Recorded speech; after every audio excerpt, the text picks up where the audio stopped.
Cookery சேனலை பார்த்து யார் வேணாலும் சமையல் பண்ணலாம். ஆனா சுவையான சமையல் பண்றது எப்படி? நான் இதயம் நல்லெண்ணெயில சமையல் பண்றேன். ஆஹா ஓஹோன்னு பாராட்டுறாங்க.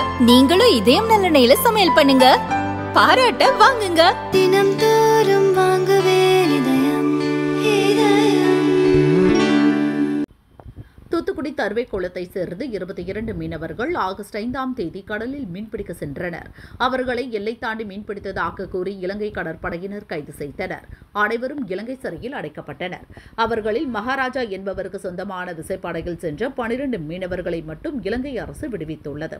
அதன்படி Anthony Maharaja, Ramesh Umayaraj, Mariyappan, Suresh, Murugaraj, Subramaniam, Arun, Udayakumar, Stephen, George Ramesh, Anthony Gladys, Mayilimuthu ஆகிய 12 பேரும் விமானம் மூலம் வெள்ளியன்று மாலை இலங்கையிலிருந்து சென்னை ஏர்போர்ட் வந்தனர்.